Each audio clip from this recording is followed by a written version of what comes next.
I'd love to sort of re-explore this is Hmm. Carlos Mencia. Oh my God. Yeah. Why? Why go there again? Yeah.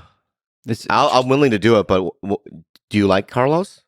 well, first of all, I'm friends with Joe, and I remember being a fan of. I'm outside this whole world. I Right. remember thinking Carlos was funny. Yeah. So I just as a fan, I was like, "Oh, funny." And then I remember this big controversy about him stealing jokes, and because I'm a fan of yours, it's such an interesting human dynamic, and I'm a fan of friendship and loyalty.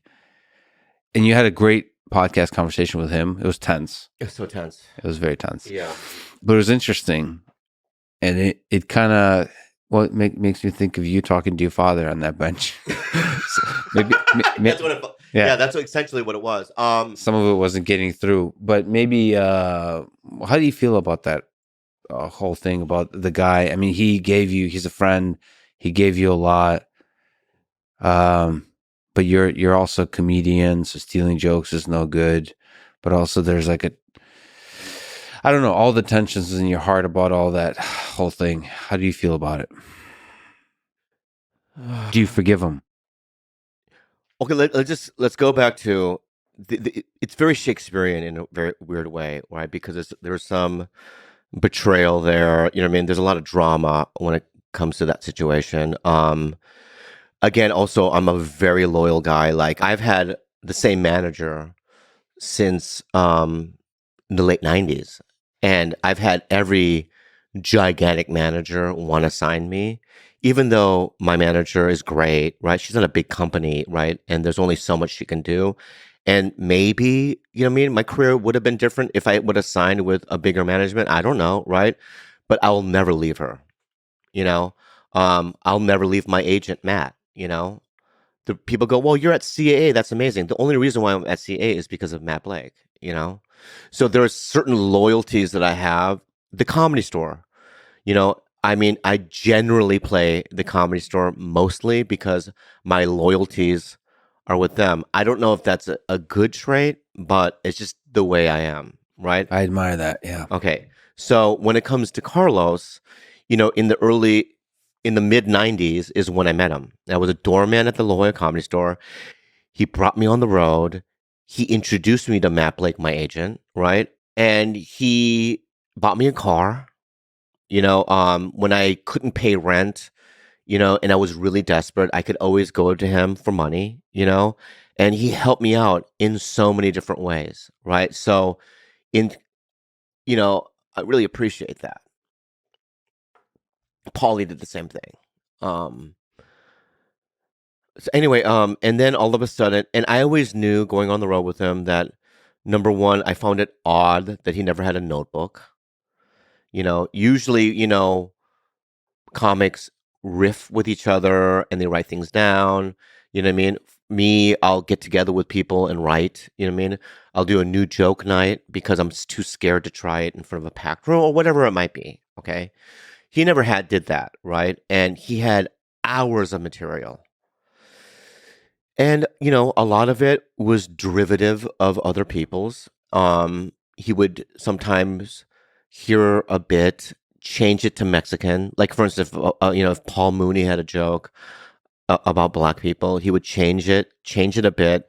But premise wise, it was always extremely too similar. And there are examples on the internet. So, you know, you can't, there's things that you can't really deny. And so when that whole thing happened, you know, it was like the Titanic. I mean, I was either going to sink with Carlos or survive. And I did the worst, not the worst thing, but I made a difficult decision. And my decision was to cut ties.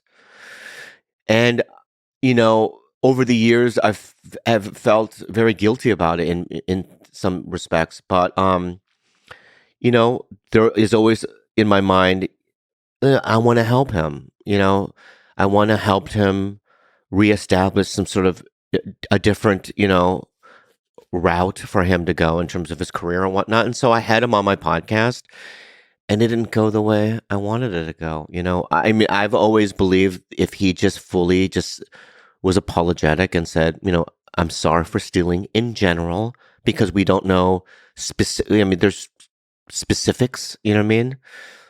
And I don't want to argue every case, you know? So I thought the healthiest thing to do was like in a broad way, listen, I stole, I'm so sorry, these are the reasons why, and I'm a different guy now, but it just never happened in that way. And so it's been difficult. So you don't think he self-reflected looking in the mirror about mistakes of the past at all? Like, do you think he's aware? I think it's ego. You know, I think that he,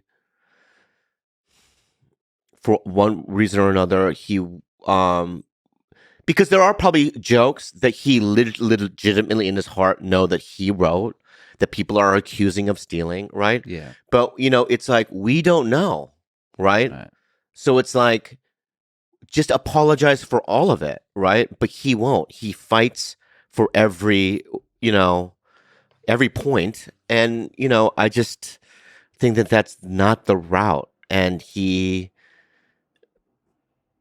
I mean, he's always going to make money. He's, you know, but he's never going to be what he should be, which is he's a powerful performer. You know, in terms of laughs, Hmm. I mean, dude, I wouldn't want to follow him. Yeah. He's a crusher, you know. So it's like, you know, it's really he can act. He has all the skill sets. It's just that to me, he went about it in the wrong way, and it's sad to me. And but I'll always love him. I've always will thank him for all the help that he's done. So you still got room in your heart for him. I have room for my heart for a A lot little of bit. people, man. You know. Hitler. No. All right.